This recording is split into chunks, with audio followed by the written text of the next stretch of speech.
Todos estejam na graça de Deus, que Deus possa abençoar a vida de cada um de vocês, levando a provisão necessária que vocês necessitam, amém?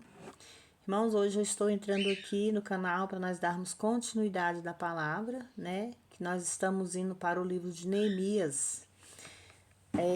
Nessa parte de Neemias que fala sobre as más notícias, né, de Jerusalém, que foi quando ele soube, né, da notícia que Jerusalém tinha sido destruída, que ela estava simplesmente sobre entulhos, né? E isso entristeceu muito o coração dele, e ele quis muito, né? Ele teve conversando com Deus para que ele pudesse retornar à cidade de Jerusalém e reconstruir a cidade, né? As portas, os muros. E na palavra diz, no capítulo 1, palavra de Neemias, filho de Acalias, e aconteceu que no mês de Quisleu, no ano 20º, estando eu em Suzã, a fortaleza, veio Anani, um de meus irmãos, ele e alguns homens de Judá. E lhes perguntei pelos judeus que tinham escapado e o que restaram do cativeiro e por Jerusalém. E me disseram: o remanescente que ficaram do cativeiro, lá na província, estão em grande aflição e miséria. O muro de Jerusalém foi derrubado e as suas portas queimadas a fogo. Irmãos, Anani e alguns outros tinham vindo de Jerusalém, a capital da Pérsia. Neemias os interrogou quanto a como se encontrava Jerusalém. Rogou quando soube. Informaram-me então que o muro estava destruído e os portões haviam sido queimados com fogo. Isso aconteceu depois de alguns anos que o primeiro grupo tinha retornado com Esdras. A oração de Neemias por Jerusalém. E aconteceu que quando eu ouvi essas palavras, assentei-me e chorei, e me enlutei por alguns dias e jejuei e orei diante de Deus dos céus.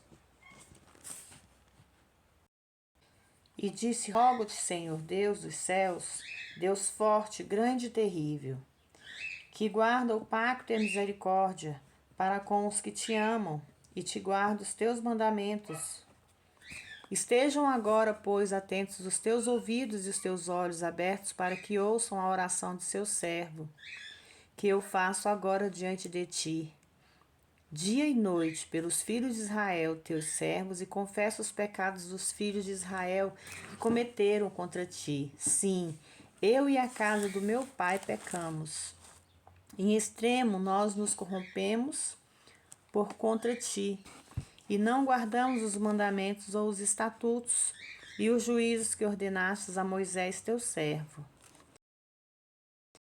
Agora, pois da palavra que ordenaste a Moisés teu servo, dizendo: vós prevaricareis e eu vos espalharei entre os nossos povos.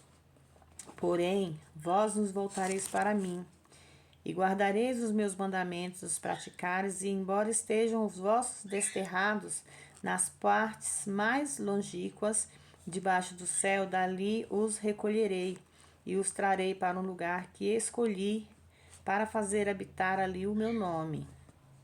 Eles, pois, são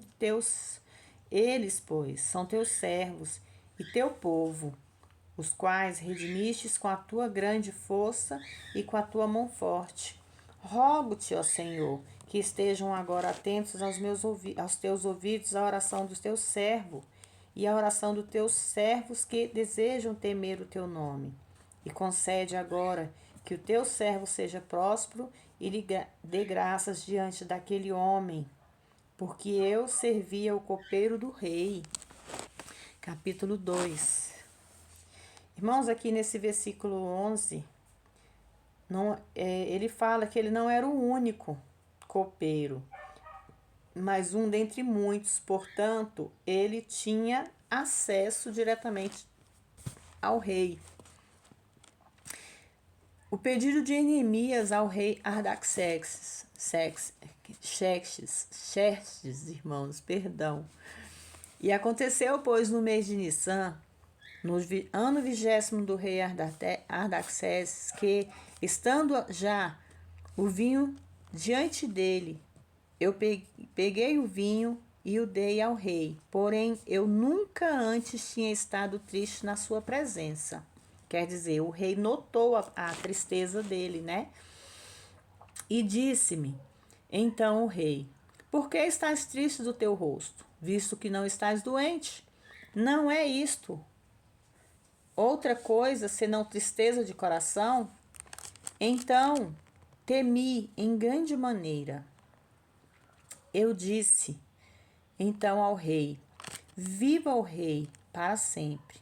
Como não deveria estar triste meu rosto, estando a cidade, a casa dos meus pais, deserta e as suas portas tendo sido consumidas ao fogo.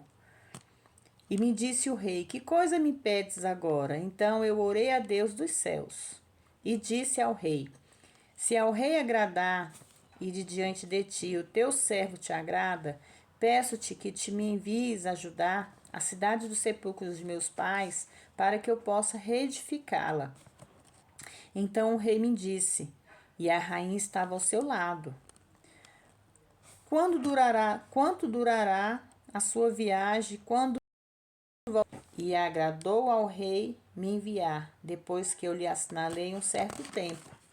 E disse ainda ao rei, se agradar ao rei, rogo-te que me sejam feitas cartas para os governadores que estão mais à frente do rio, para que me permitam passar até que chegue a Judá. E uma carta também a Asaf, guarda do bosque da floresta do rei, a fim de que seja me dada madeira para cobrir as portas do palácio da casa, e para o muro da cidade, e para a casa onde eu entrarei. Me ortogou o rei, segundo a benéfica mão do Senhor sobre mim. Aqui Deus estava agindo na vida de Neemias, irmãos. Neemias, ele precisava urgentemente, ele tinha necessidade de reconstruir a cidade de Jerusalém. Ele não estava se sentindo bem em saber que a cidade dos seus pais tinha sido destruída, mas ele usou as suas orações, seu jejum, para conversar com Deus, para que Deus fosse com ele. Neemias vai à Babilônia, a Jerusalém, da Babilônia a Jerusalém. E fui então aos governadores do outro lado do rio e lhes entreguei as cartas do rei. O rei enviou comigo capitães do exército e cavaleiros. Perdão, irmãos. E ao ouvir isso, Sambalate, Oronita e Tobias, o servo amonita, desgostaram-se em extremo que viesse alguém para procurar o bem dos filhos de Israel. E cheguei então a Jerusalém e estive ali durante 3 dias. Irmãos, esse Sambalate era um rei promíscuo. Ele era contra, né, a construção. Todos os que se atrevem a de alguma forma defender os interesses do reino dos céus, certamente encontrarão oposição por parte do mundo e impedimentos dentro da própria igreja. Como Neemias encontrou, nós nos referimos a isso com base da oposição de seus amigos e no impedimento pelos homens de Judá. Depois da longa viagem, houve 3 dias de descanso. Aqui ele já encontrou um impedimento, né? Nós vemos aqui que quando nós estamos fazendo a obra de Deus, quando nós estamos trabalhando para a obra de Deus, sempre haverá impedimentos, irmãos. Sempre haverá aqueles impedimentos que nos tiram do propósito que nós estamos servindo. Então, nós temos que aprender através dessa palavra que mesmo que haja esses impedimentos, nós temos que ser firme e forte, nós temos que continuar e não parar no meio do caminho, porque a obra de Deus não para. Nós estamos sempre à frente, nós estamos sempre procurando renovar junto com Deus as palavras dele, amém? a inspeção dos muros. E levantei-me de noite, eu e alguns poucos homens comigo, e não declarei a homem algum o que Deus tinha posto em meu coração, para fazer em Jerusalém. Não havia animal algum comigo, exceto aquele que eu cavalgava. E saí de noite pela porta do vale para o lado da fonte do dragão, e para a porta do depósito do lixo, e verifiquei os muros de Jerusalém que estavam derrubados e as suas portas que haviam sido consumidas pelo fogo. Passei logo à porta da fonte e ao tanque do rei, mas não havia lugar por onde passasse o animal em que eu estava montado. E sendo ainda noite, subi pelo ribeiro e verifiquei o muro, e entrando pela porta dos vales, retornei. E não sabiam os magistrados onde eu tinha ido, nem o que eu tinha feito, pois até então não havia eu declarado coisa alguma aos judeus e aos sacerdotes, nem aos nobres e magistrados, nem aos outros que faziam a obra. A obra nas muralhas de Israel começa. E eu disse-lhe então: vos tendes visto a miséria em que estamos em Jerusalém, e está deserta, e que as suas portas estão consumidas pelo fogo. Vinde, pois, reedifiquemos o muro de Jerusalém, e não sejamos mais um motivo de opróbrio. Então lhes declarei como a mão do meu Deus tinha sido boa sobre mim, e da mesma maneira da palavra que o rei que me havia dito. E disseram então: levantemo-nos, pois, e edifiquemos, e assim esforçaram as suas mãos para fazer esta boa obra. O escárnio dos seus inimigos. Aqui começa, os levantes de Satanás. Mas havendo ouvido Sambalate, o Oromita, Tobias, o seu servo Amonita, Gesem, o árabe, zombaram de nós e nos desprezaram, dizendo: o que é isso que fazes? Quereis vos rebelar contra o rei? O mundo do qual Sambalate era um tipo continua zombando daqueles que verdadeiramente servem a Deus, irmãos.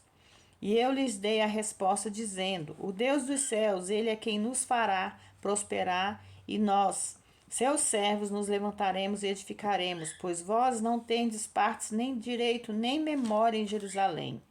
Neemias proclama a ratificação divina de seus procedentes.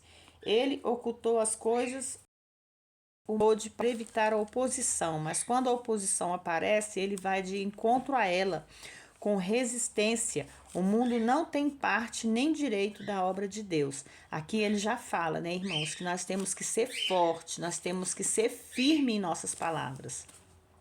Capítulo 3. Os edificadores nos muros e das portas. Levantou-se Eliasibe, o sumo sacerdote, juntamente com seus irmãos. Os sacerdotes reedificaram a porta das ovelhas, a qual consagraram eles, repararam até a torre de Meá, reconstruindo-se até a torre de Ananel. E juntamente com ele edificaram os homens de Jericó, e os seus lados também edificou Zagur, filho de Uri. E os filhos de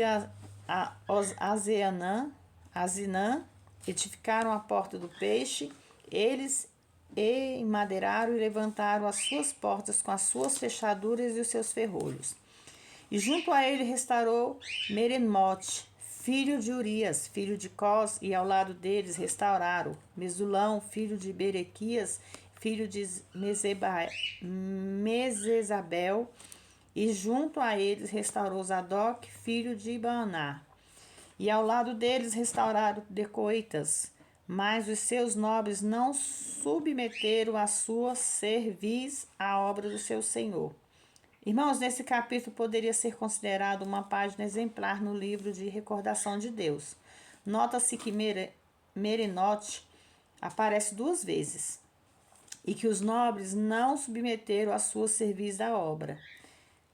Se os nobres tiveram se dado de que seu abandono da responsabilidade seria lido por milhões ao longo dos tempos, eles possivelmente teriam agido diferente. Devemos olhar a nós mesmos sob essa mesma luz. E a porta velha foi restaurada por Joiada, filho de Bazeia, Mesulão, filho de Bezodias. Estes emandeiraram e levantaram as suas portas com as suas fechaduras e os seus ferrolhos. E junto a eles restauraram Melatias, o Gabionita, Jadom, Meronotita, homens de Gebeon e de Mispa, que estavam sob o domínio do governador do outro lado do rio. E junto a eles restauraram Uzel, filho de Araías, um dos que eram ourives, junto ao qual restaurou também Ananias, filho de um perfumeiro, e assim fizeram os reparos em Jerusalém até o muro largo. Junto a eles restaurou junto Refaias, filho de Ur, príncipe de metade da região de Jerusalém. Deste modo restaurou em frente da sua casa Jedaias, filho de Arumã, e junto a ele restaurou Atus, filho de Asabneias. Malquias, filho de Arim, Exube, filho de Abade Moabe, restauraram as outras portas e a torre dos fornos. E junto restaurou Zalum, filho de Aloés, príncipe da metade da região de Jerusalém, e com ele suas filhas. A porta do vale foi restaurada por Anum, com os moradores de Zanoá, e eles reedificaram e levantaram as suas portas com as suas fechaduras e ferrolhos, e também 1000 covados do muro até a porta do depósito de lixo, que é no monturo. Reedificou a porta do depósito de lixo Malquias, filho de Recabe, príncipe da província de Bete-Aquerem. Ele o reedificou e levantou as suas portas com as suas fechaduras e seus. Zalum, filho de Gorazé, príncipe da região de Mispa, restaurou a porta da fonte. Ele reedificou e a emadeirou, e levantou as suas portas e as suas fechaduras e os seus ferrolhos, e também o muro do tanque de Siloé, junto ao jardim do rei, até os degraus que descem à cidade de Davi. Depois dele restaurou Neemias, filho de Abzuc, príncipe da metade da região de Betezu, até diante dos sepulcros de Davi. Depois deles restauraram seus irmãos Rafai, filho de Reenadab, príncipe de toda a metade da região de Keila. E junto a ele restaurou Ener, filho de Jesuá, príncipe da Mispa, e outra porção defronte da subida para a casa das armas, na esquina. Depois dele, com todo ardor, restaurou Baruque, filho de Rabai, e a outra porção, desde a esquina até a porta da casa de Eliasibe, o sumo sacerdote. Depois dele restaurou Merote, filho de Urias, filho de Cosa, a outra porção, desde a entrada da casa até o término da casa de Eliasibe. E depois restauraram os sacerdotes, os homens que habitaram nas campinas. Depois restauraram Benjamim e Azube em frente à sua casa. Depois restauraram Azarias, filho de Maazéias, filho de Ananias, perto da sua casa. E depois restauraram Banui, filho de Enabe. E a outra porção desde a casa de Azarias até o canto e até a esquina. Balau, filho de Eusai, restaurou em frente da esquina e de torre alta, sair da casa do rei, junto ao pátio de cárcere.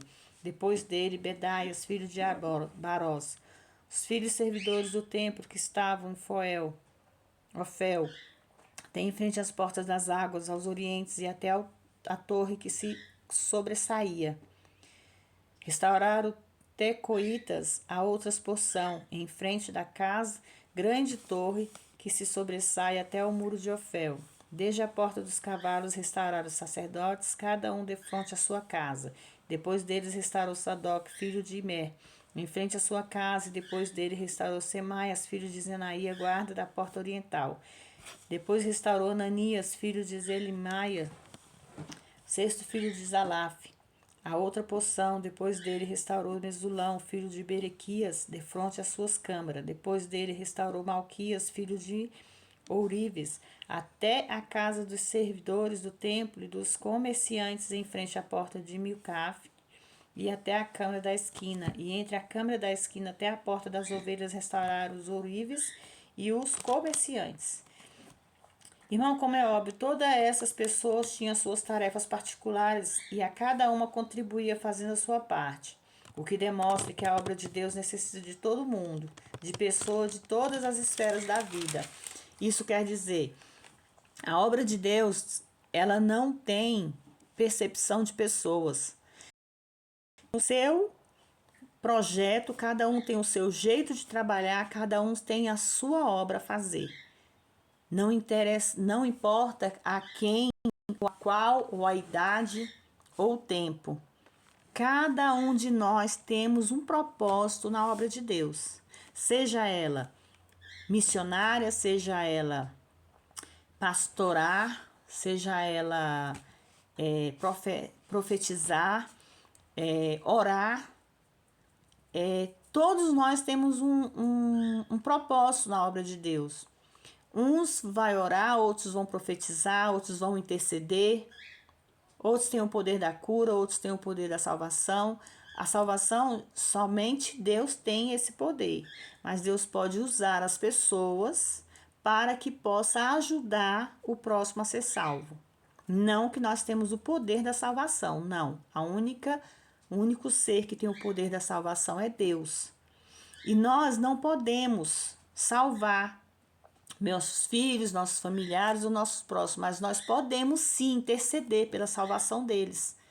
Não só pela nossa, mas pela salvação deles. Então, cada um de nós aqui na terra temos um propósito na obra de Deus. Basta você saber qual é o seu, irmãos. Você aí do outro lado pode pedir discernimento e sabedoria a Deus para vocês saberem qual é o seu projeto na obra de Deus. Hoje eu estou aqui nesse canal, estou aqui fazendo a leitura bíblica, muitas vezes lendo a palavra de Deus, fazendo oração. Não vou dizer para vocês que esse é o meu propósito, mas por enquanto é o que Deus está me mostrando. Tem aquele que limpa a igreja, tem aquele que pastoreia, tem o pastor, tem o missionário, tem o profeta, tem o irmão que fica sentado no banco para ouvir a palavra. Todos nós temos um propósito na obra de Deus. Basta que nós passamos a aprender e saber qual é o nosso propósito. Amém? No capítulo 4, fala sobre a ridicularização e a oposição contra Neemias. Neemias, nessa época, ele teve muita oposição contra ele. Foram muitos para querer empatar, impedir, né, a obra que ele estava fazendo. Que ele juntou ali o povo dele, né? E aqui na palavra nós vamos ver que ele colocou cada um ao seu serviço. Cada um tinha um propósito ali naquela obra. Tinha aquele que tinha que ficar com a espada na mão, e tinha aquele que tinha que trabalhar, e tinha aquele que tinha que vigiar. Amém? E aconteceu que quando Sabalate ouviu que nós edificávamos no muro, encolarizou-se. Encolarizou-se, irmã, quer dizer irou-se, né? E se indignou de grande maneira e escarneceu dos judeus. Todo o desprezo e a violência dos inimigos, bem como a covardia dos homens de Judá, foram derrotados pela oração e vigilância. Como foi dito, todos os obreiros cristãos devem esperar a oposição do mundo e a resistência por parte da igreja, mas a oração e a vigilância sempre trazem a vitória, irmãos. A oração, a intercessão, o jejum, a busca constante a Deus sempre nos traz a vitória. E falou diante de seus irmãos e do exército da Samaria e disse: o que esses fracos judeus fazem? Ser-lhes-á permitido isto? Sacrificarão? Acabarão em um só dia? Ressuscitarão as pedras dos montões de escombros que foram queimadas? E estava junto a ele Tobias, o amonita, o qual disse: mesmo que ele edifiquem, se subir uma raposa, facilmente derrubará do seu muro de pedras. Irmãos, foi exatamente o que eles fizeram. Eles tiraram as pedras queimadas e reconstruíram o muro. Há milhões de pedras queimadas, irmãos. As pedras queimadas significa, aqui está dando um significado à vida. Aquelas pessoas que estão como ovelhas perdidas. São pessoas que se afastaram da obra de Deus, pessoas que se afastaram da presença de Deus. São pedras queimadas, mas são pedras que, se você for lá, moldar, limpar, fazer um trabalho naquela pedra, aquela pedra vai voltar a ser como era antes. Assim somos nós. Assim são aqueles que estão perdidos, que não estão fazendo mais parte da obra de Deus, não estão mais procurando, né, reconciliar-se com Deus. Quando nós começamos a ler, a orar, a interceder por aquela alma volta. E como é que ela vai voltar? Ela vai voltar com aquele brilho que ela tinha, aquele brilho de servir a Deus, de buscar a Deus, de interceder por almas. Que é isso que Deus quer de nós, que nós sejamos intercessores, que nós oremos, jejuamos e buscamos por vidas que necessitam, que não têm o conhecimento bíblico. Amém? A oração e o trabalho diante da oposição continua. Ouça, ó Deus nosso, que estamos sendo menosprezados, e volta a ofensa deles sobre a sua cabeça, e dá-lhes por pressa na terra do seu cativeiro. E não cubras a iniquidade deles, nem o seu pecado. Seja riscado de diante de teu rosto, porque te irritaram na presença dos que edificaram. Edificamos, pois, o muro, toda a muralha foi fechada até a sua metade, porque o povo teve ânimo para trabalhar. Mas, tendo sido informado a Sabalate, Tobias, e aos árabes, e aos Onuminitas, e aos Astodes, que o muro de Jerusalém eram reparados, porque já as roturas começam a ser fechadas, encolarizam-se muito.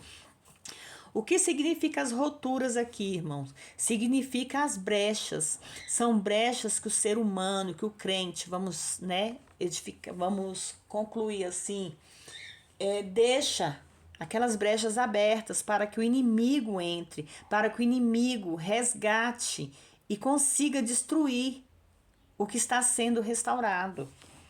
Então nós oramos ao nosso Deus, e por causa deles pusemos guarda contra eles de dia e de noite.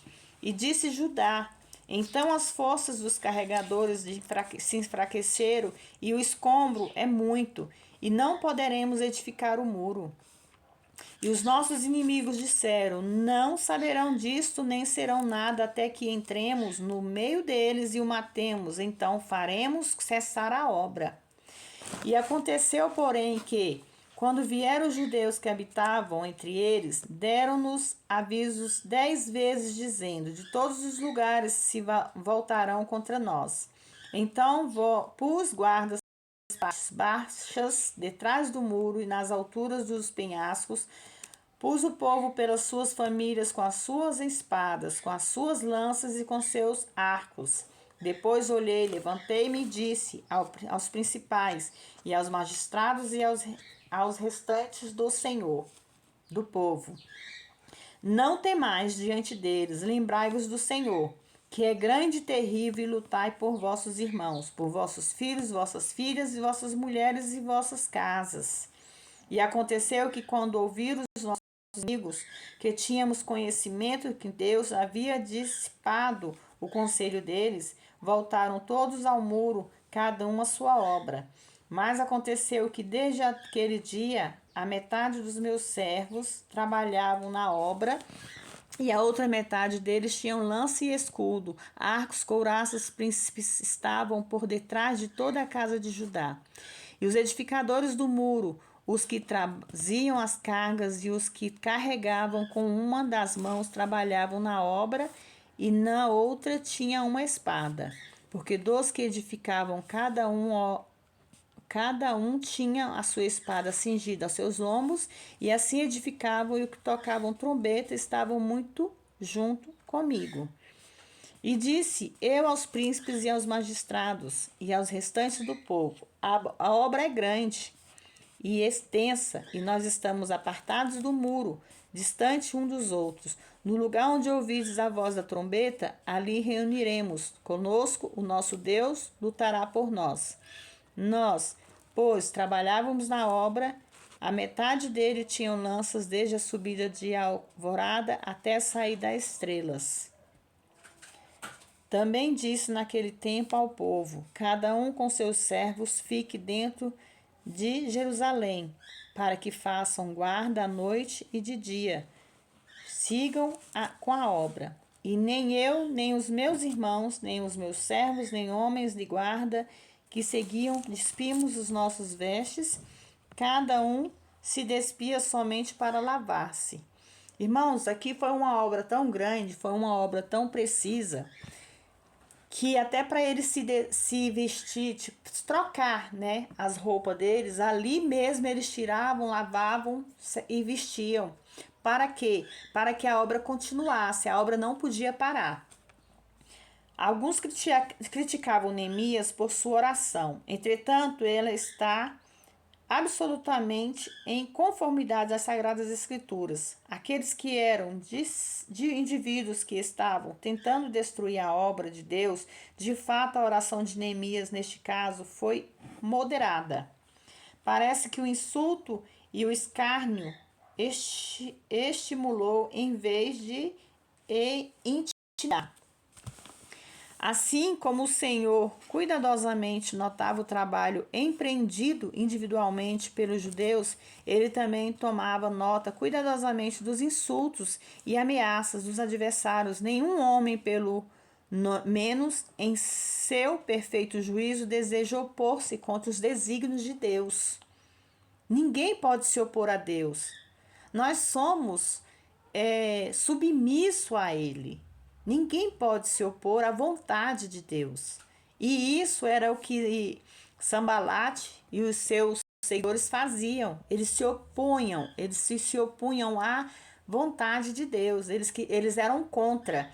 E Neemias queria terminar a obra, para que aquele templo, aquela cidade fosse reconstruída. Aqui fala: vigiai e orai. Foi o que esse povo fez. Eles vigiavam, eles trabalhavam e também oravam. Eles não deixavam cessar a oração deles. Porque nunca é fácil limpar escombros. Quer dizer, opor-se à falsa doutrina. Consequentemente, há muito poucos que concluem essa tarefa, irmãos. O que é limpar o monturo? Limpar os escombros. É tirar das nossas vidas o pecado. Afastar da nossa vida o escárnio. São muitos detalhes na vida da gente que a gente observa que existe entulho em nossas vidas. Tipos de pecados são muitos, irmãos. Se a gente for parar aqui para comentar sobre os pecados que Deus não se agrada, é muitos, entendeu? Então, aqui a tarefa, para ser concluída, ela tinha que ser limpa. Eles tinham que se abdicar dos desejos deles para viver a vontade de Deus. Esses judeus de outras partes de Judá vieram repetidas vezes a Jerusalém para advertir Neemias sobre os projetos dos inimigos. Quer dizer, eles estavam sempre lembrando Neemias do que os inimigos estavam dispostos a fazer. O inimigo queria destruir a obra de Deus. Mas nós sabemos melhor do que ninguém, porque Deus nos ensina todos os dias, que por mais que o inimigo se levante em nossas vidas, ele só se levanta para cair, irmãos e irmãs. Isso vocês têm que colocar na cabeça de vocês. O inimigo se levanta somente para cair. Ele não se levanta para se manter em pé. Porque se Deus nos mantém em pé, é porque o inimigo tem que cair.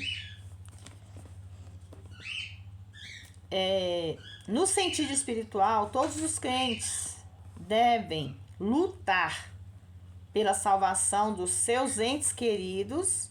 Essa luta é uma boa milícia da fé. Aqui nesse versículo nós vemos o que eu estava falando para vocês. Muitos estão cegos na fé, muitos estão distantes da presença de Deus. E nós estamos aqui, eu estou aqui, você está aí do outro lado, para entender que nós somos intercessores por essas almas. Nós temos que interceder pelos nossos entes queridos, pelos nossos familiares, pelos nossos filhos, pelos nossos pais e mães. Temos que interceder sim, irmãos, porque nós sabemos que a salvação é individual, mas mesmo sendo individual, nós temos que orar pelo próximo, que tem muitos que são mais fracos que nós, que necessitam da intercessão divina. Amém? Para orientá-los na batalha de que tal coisas acontecessem. Não importa se é o que edifica ou que serve de carregador. O crente está em perigo e não pode desfazer-se da espada do Espírito, a espada da fé. Se nós não tivermos fé, se nós não acreditarmos na palavra de Deus, nada em nossa vida tem sentido. Tudo que nós fazermos é em vão. Então nós temos que crer e acreditar que Deus é mais por nós. Deus faz maravilhas em nossas vidas. Na justificação do Espírito Santo, lutar por nós na santificação, o Espírito Santo luta em nós.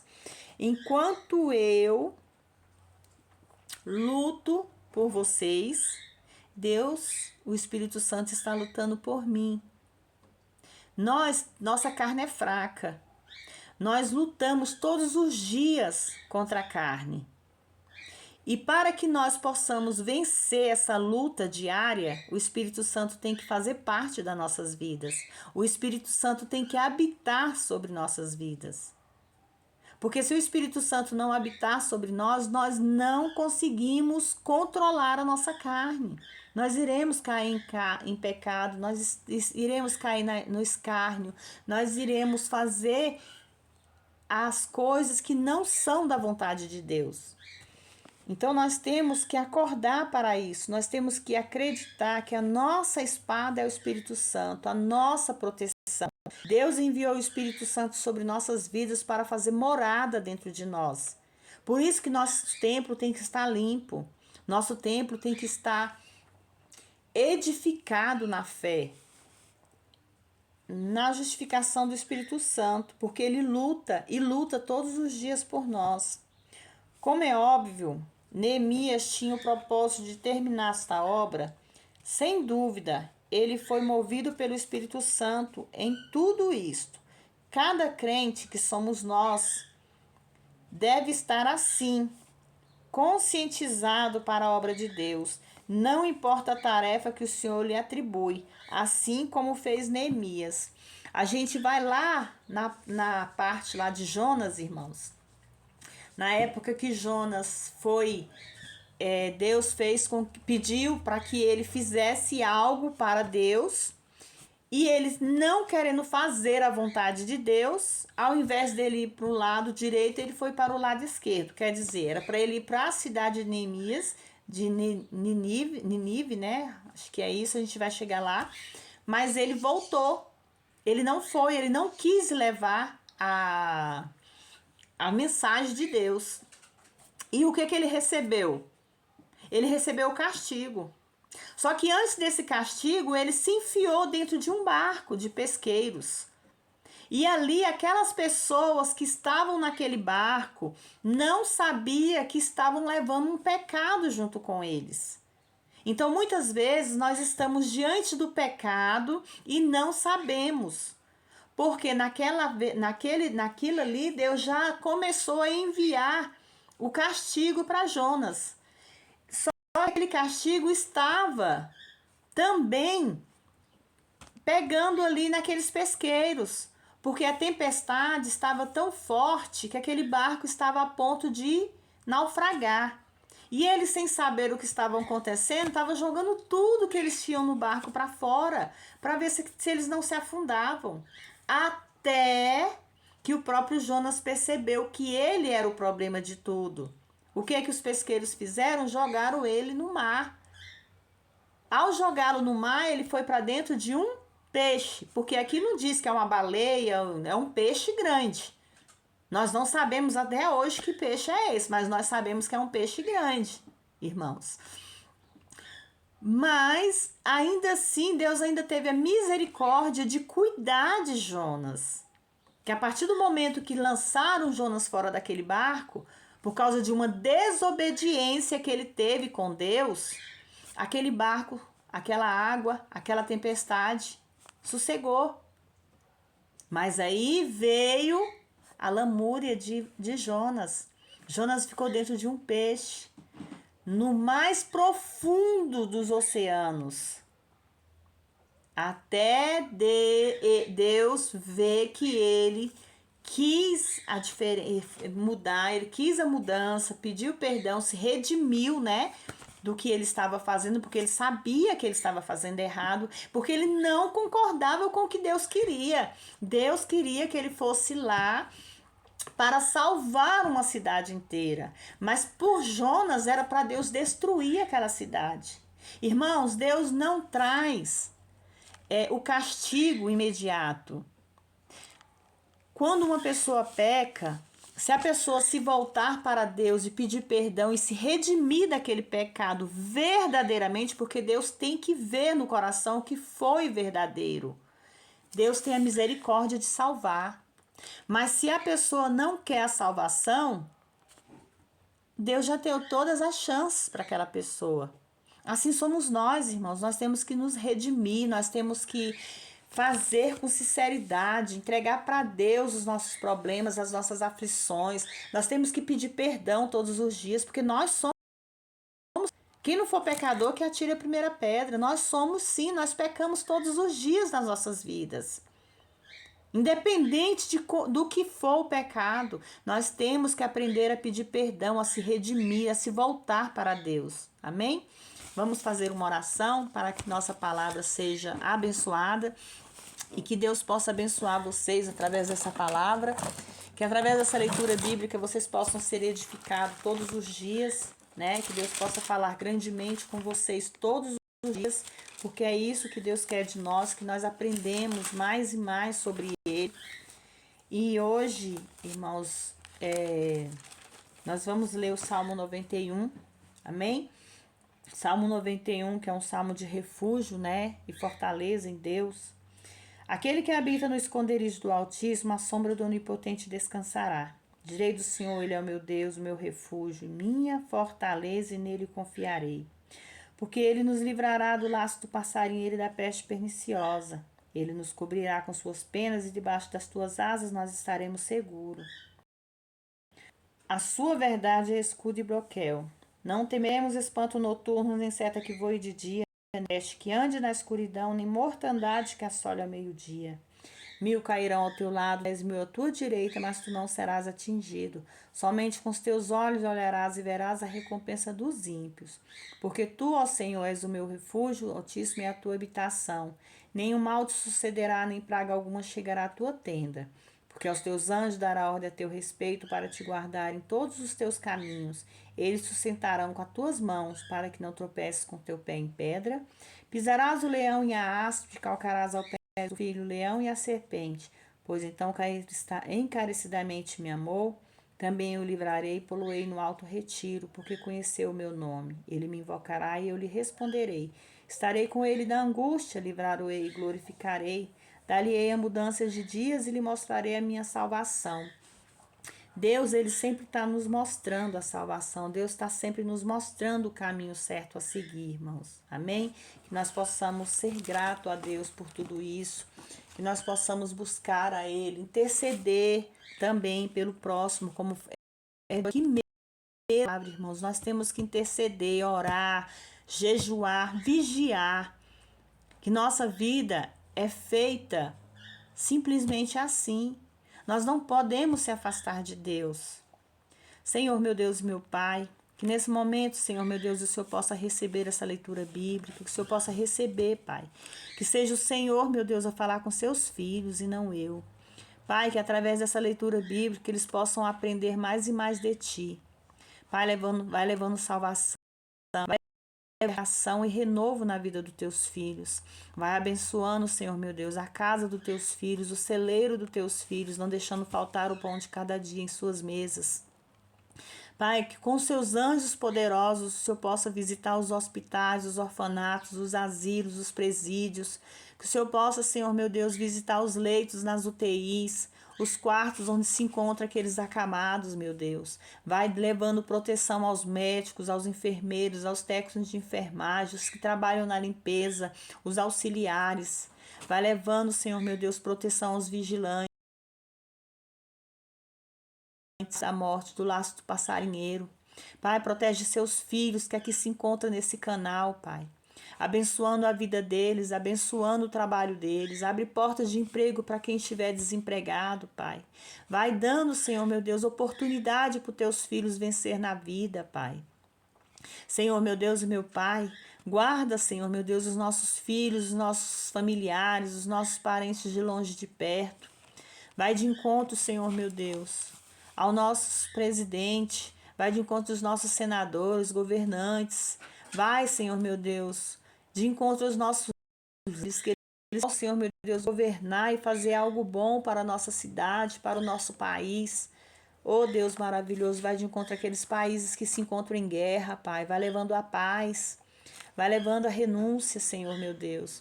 Vai guardando a vida dos teus filhos e filhas, Pai. Pai, eu não sei as necessidades dos teus filhos.